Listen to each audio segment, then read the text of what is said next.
The recent murders of 4 family members in Petersburg is prompting one Virginia man to fight for change in our state law. He wants lawmakers to create a domestic violence registry, similar to a sexual predator registry. But some question whether this could do more harm than good. 10 on your side, Stephanie Harris has been looking into whether a registry would save or destroy lives. Stephanie? Nicole, Tom, there is no doubt the man behind this movement has the best intentions.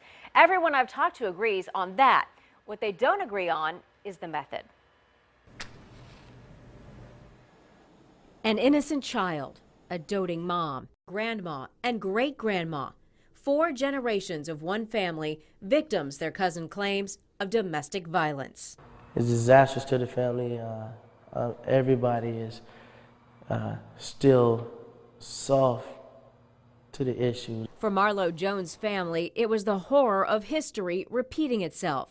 He lost another cousin in the 90s. He found her by herself walking, stabbed her to death many times. This time, he said, enough is enough.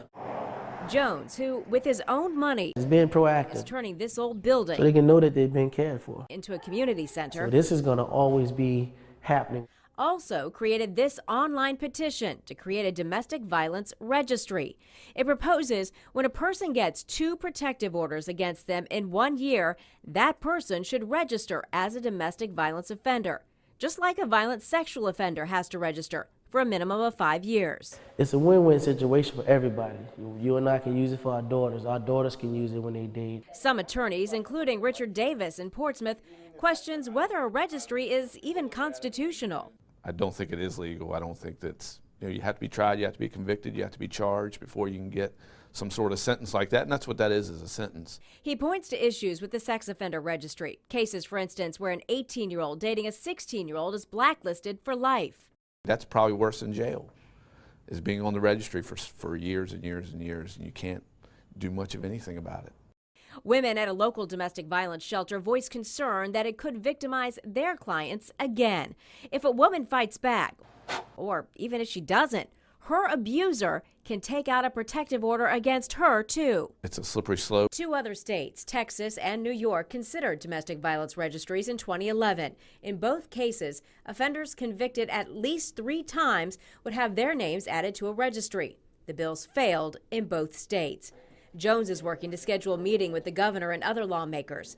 10 on your side caught up with Governor McAuliffe and asked about it. Off the top of my head, if this gentleman wants to do it and he thinks he can keep people safe, then I would support something like that.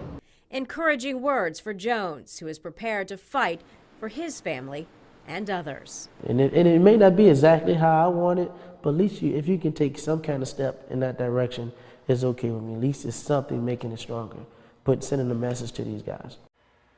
Now, I did look into the numbers, and Virginia's latest report on domestic and sexual violence shows nearly 2,000 people died between 1999 and 2012 from domestic violence.